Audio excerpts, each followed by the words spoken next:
What is today? April April 10th? 10th. It's Good Friday. It is Good Friday. Yep. Yep.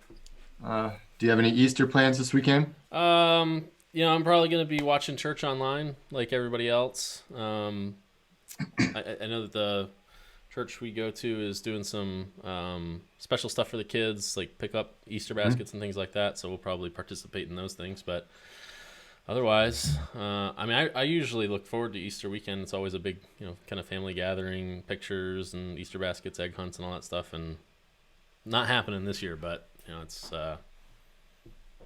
is what it is.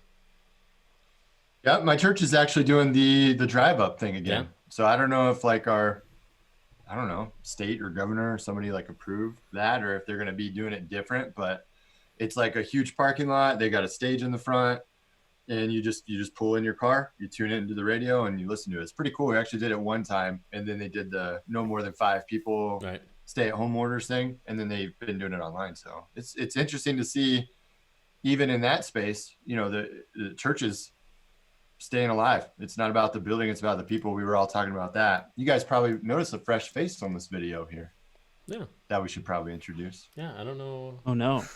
I know. We've got Ethan Hardwick. He's our creative sales strategist here at RA Marketing, and does a lot with video. He's kind of the one of the masterminds behind setting up even what you're seeing right now, the all the streaming stuff that we've been doing, and has been integral in helping us set all that stuff up. And as the title of this Q&A with RA and Ethan, I put that in parentheses, and Ethan, the description there is, video and audio, like best practices for financial advisors. We thought it would be valuable to bring our key resource in on this Q&A so we can talk about that, because we've last few times we've done this, we skipped last week because I was a little bit self-conscious about my lack of beard. Do we need to talk about that first, Andrew? That seems important now. Yeah, it's coming back. I don't know if you guys can tell. It's coming back. This is about 2 weeks of growth. I'm feeling a lot less self-conscious now. I feel like I look less like a 16-year-old, and it's coming back. So my kids have been putting that out on the daily. Your beard is growing back. I'm like, yes, it is. Yes, it is. Thank you Yes, for reminding me. when this all started, I saw something floating around on social media about reminding the ladies that cutting your own bangs is never a good idea. I think the equivalent for many guys that are bearded is shaving your face completely is also such a good idea. That's what we get. So That's what we get for inviting him. I'm never going to be asked on to a live video ever again. Oh man, that's my favorite. It got me. There it Oh. is. There So it is. the good news is Ethan has done work with Nike. He's done work with the NBA. He's globally recognized and locally recognized also. So it's a big asset Which there. Ethan are you talking about? Oh, you. Just play it up. Oh Yeah. yeah. I have done some video work for some bigger, more recognizable brands, but my favorite brand to work with right now is RA Marketing. Forever. That's right. So That's here's the right. deal. Here's the deal. Webinars have taken over. COVID, blah, blah, blah. Like we know it's here. It's created this new normal.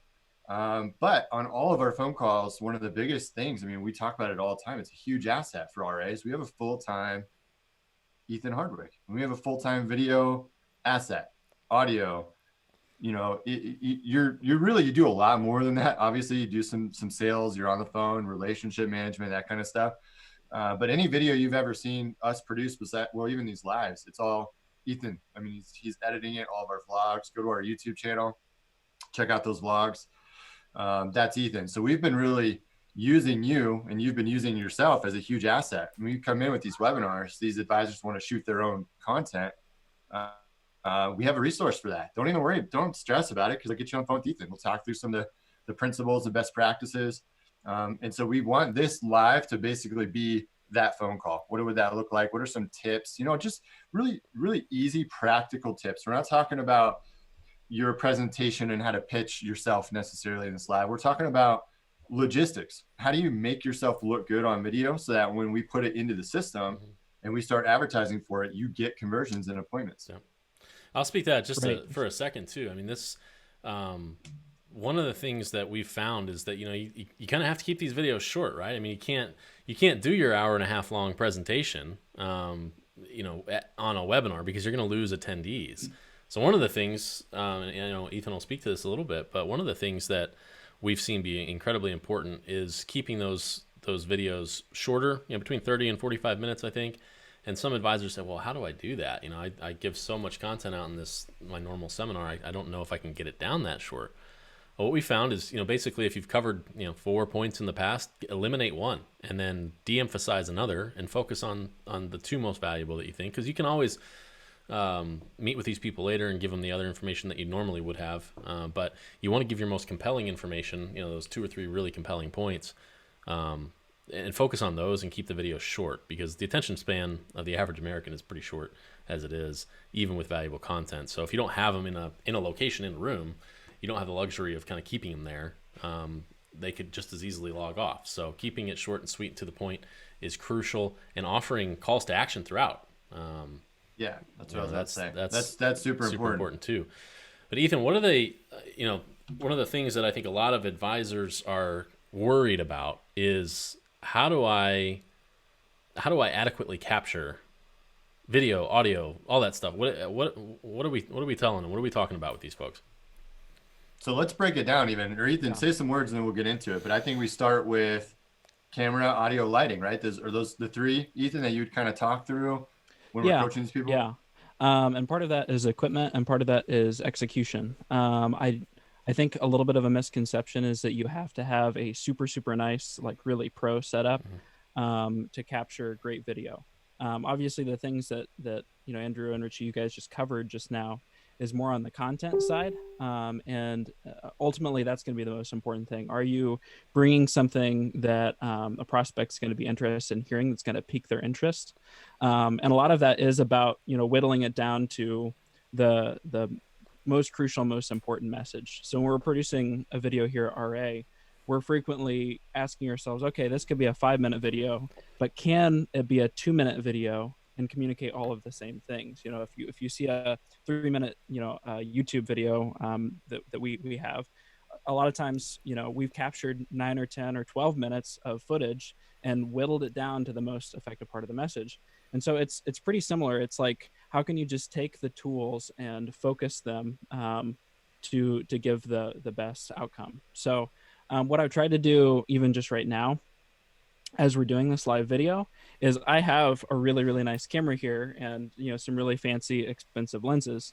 But that's not what I'm using right now. I'm just using the webcam on my computer. And as far as, just the camera, lighting, and audio, camera is, I would say, whatever you have. If you want to upgrade to something, we've, presented some pretty budget options. One option I think is like in the $500 price range. Another option that Richy and Andrew are using right now is like in the $1,300, $1,400 price range. But I'm just using the webcam on my MacBook right now to shoot this. And you can get the most out of a cheaper camera with that second one, the lighting option. So what I'm doing right now is just, I've got an open window in front of me. That's my primary light source in here. So a lot of times just facing an open window, putting it on the other side, like facing the same way the camera is or at an angle, really helps. My window is right over here. But I just have one light here, and I'm just going to shut it on and off just to show you the difference. This is just the window right now, and this is with a really cheap light. It's really, actually really tiny. This is all that I have in front of me to kind of provide that extra little bit. I'm gonna knock it down there, but to get the shadows off my face, there in front, can help you get the most out of your camera just by setting up some cheap lighting. And then audio wise, I would say 2 things. Whatever you have, get close to it. So if you're just using the camera, the microphone on your laptop or the microphone on your computer, just get as close as you can to it. The further away you are from a camera or microphone, the more you're going to hear of the room. And the second one is if you can, buy something that's specialized. So I'm using something that's specialized. It's just, this is a nicer, more expensive microphone, we've recommended, I think, Blue's Yeti microphone, which Andrew is using right now. That's only like $100 or so. Or we've recommended some on-camera mics if you're gonna, go with something like this, like that $500 or $1,200 option. You can just put an external microphone on this that will help you capture a little bit better audio. So with camera, I'd say it's use what you have or spend a little bit more to upgrade. With lighting, it's, use natural light and supplement with something cheap if you can. And with audio, it's get close to whatever you're capturing or buy something, that's specialized for capturing audio just to give you that extra few percent. So I'll let you guys, take over and I'll put my light back. Yeah. So one thing that I would say, I mean, we're doing most of these as pre-recorded. That's kind of what we're alluding to here is, pre-recording your message, maybe even having us dress up the front and back of it to make it a little higher production value, if you will. But if you are going to go live, something that we're literally experiencing right now is bandwidth issues. Keep that in mind. If you're going to go live on, instead of doing a live local workshop, you're doing a live online webinar, that's fine, and we can help you with that. But just keep in mind, like even right now on our Facebook Live, I think I'm seeing some issues where we're dropping frames, or maybe having some lag. Things like that are going to happen unless you have super solid bandwidth when you're going live. So just keep that in mind too when you're thinking, weighing the options between should I go live or should I do this pre-recorded. Make sure that if you're going to go live, you have a really strong grasp on the technology that you're going to have to use to do it effectively, and then also that your internet isn't slowing down on you. And that can be as simple as rebooting your router and your modem.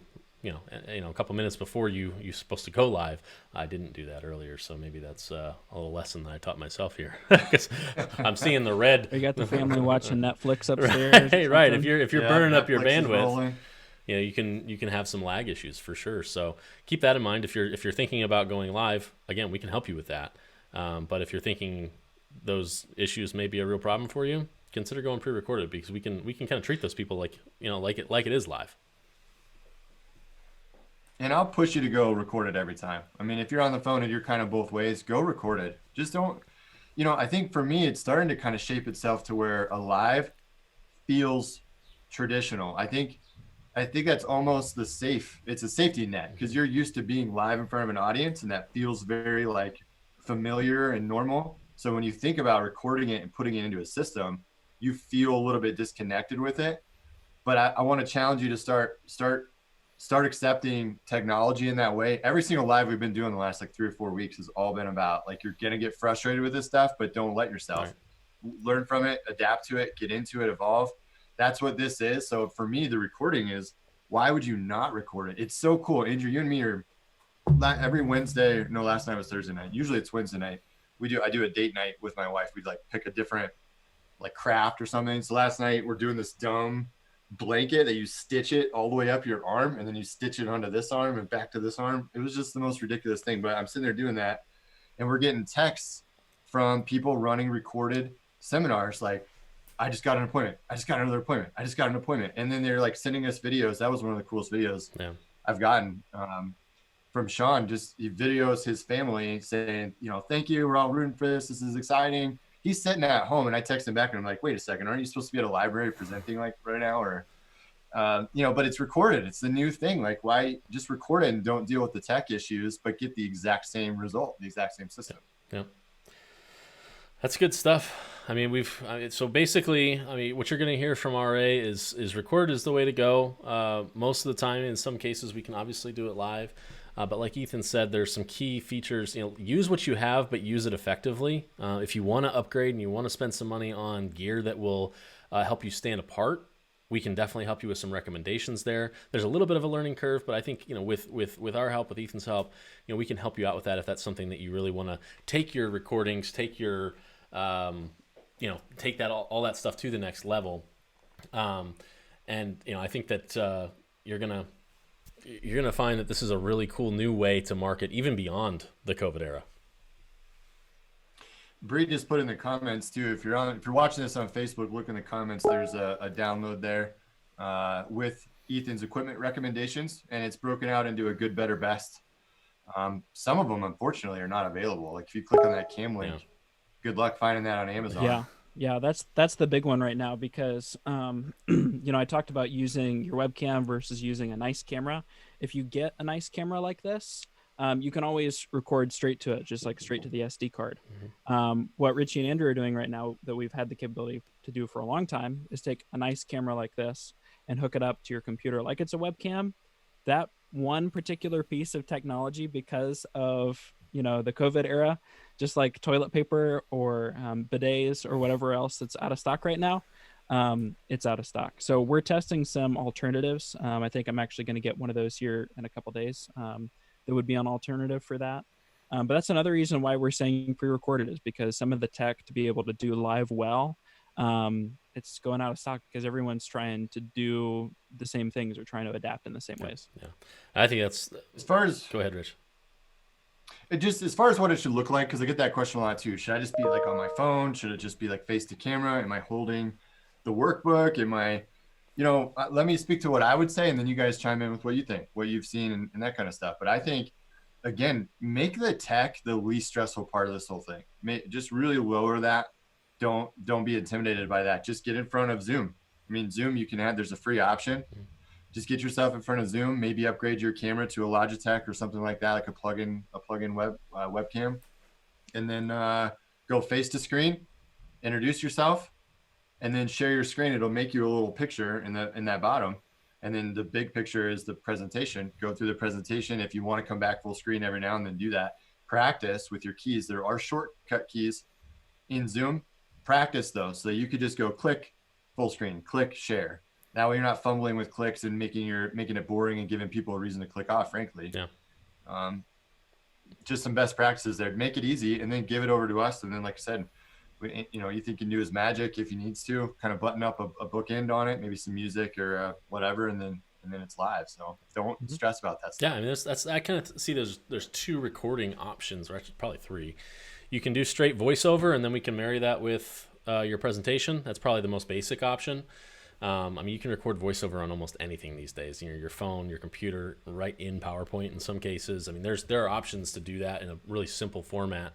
Or you can record full-on face-to-camera, where you set up your nice camera and you record a video and you give your presentation that video, and then we marry that up with your presentation. That's probably the kind of the piece de resistance. That's what everybody wants, but it's a little harder to do correctly with audio and lighting especially. And then, like Richie described, I think kind of the best middle ground there is launching a Zoom meeting with one of their free accounts, giving the presentation as if you're giving it to somebody, minimizing your video and doing a screen share and going through it.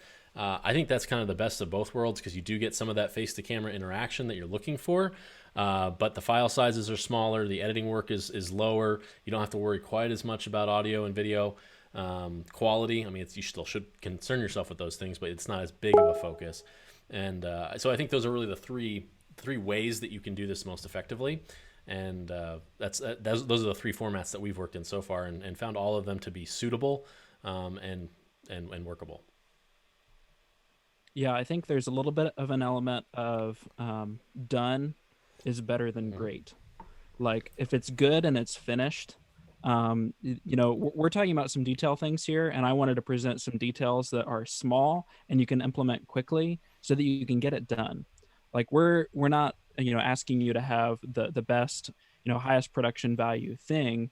I think what everyone agrees on right now is the most important thing is that you get in front of people. So if it's using what you have now and just doing a couple things to make it better. Like Andrew said, there are different levels of what you can accomplish in recording or presenting a webinar.